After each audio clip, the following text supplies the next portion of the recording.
প্রশাসনিক কাজে বাংলার জোর, হিন্দির ব্যবহারেও পরামর্শ। অমিত শাহের চিঠি নিয়ে জানালেন শুভেন্দু অধিকারী। রাজ্যের প্রশাসনিক কাজে বাংলা ভাষার ব্যবহার আরও বাড়ানোর পরামর্শ দিয়ে শুভেন্দু অধিকারীর কাছে চিঠি পাঠিয়েছেন কেন্দ্রীয় স্বরাষ্ট্রমন্ত্রী অমিত শাহ। শুভেন্দু অধিকারী জানিয়েছেন, গতকাল তিনি অমিত শাহের কাছ থেকে এই চিঠি পেয়েছেন। চিঠিতে সরকারি দফতরের কাজকর্মে বাংলা ভাষার প্রয়োগকে অগ্রাধিকার দেওয়ার কথা বলা হয়েছে। পাশাপাশি কেন্দ্রীয় সরকারের সাথে যোগাযোগ ও প্রশাসনিক কাজের ক্ষেত্রে বাংলার পাশাপাশি হিন্দি ব্যবহারও বাড়ানোর পরামর্শ দেওয়া হয়েছে। শুভেন্দু অধিকারী আরও জানান, আগামী 1 সেপ্টেম্বর থেকে পশ্চিমবঙ্গের প্রশাসনিক স্তরে বাংলা ভাষার ব্যবহার আরও কার্যকর করার উদ্যোগ নেওয়া হবে। এদিকে বিচারপতি সুশান্ত চট্টোপাধ্যায়ের নেতৃত্বাধীন 21 জুলাই কমিশনের রিপোর্ট আজ বিকেলে পেশ হওয়ার কথা রয়েছে।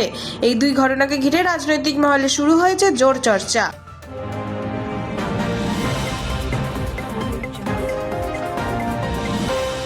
ডিজে মামলায় অভিষেককে 30 সেপ্টেম্বর পর্যন্ত রক্ষা কবচ। বিদেশে চিকিৎসা নিয়ে পরে শুনানি হাইকোর্টে।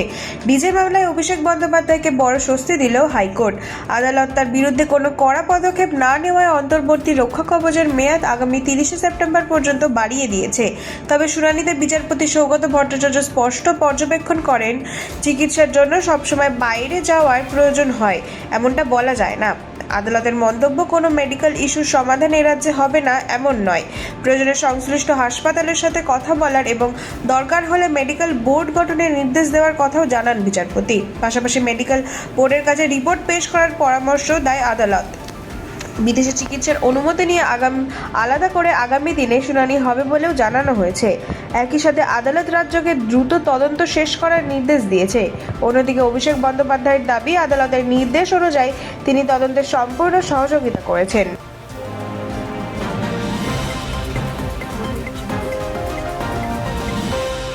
বাদল অধিবেশনের প্রথম দিনেই উত্তাল লোকসভা, বারবার মুলতুবি অধিবেশন।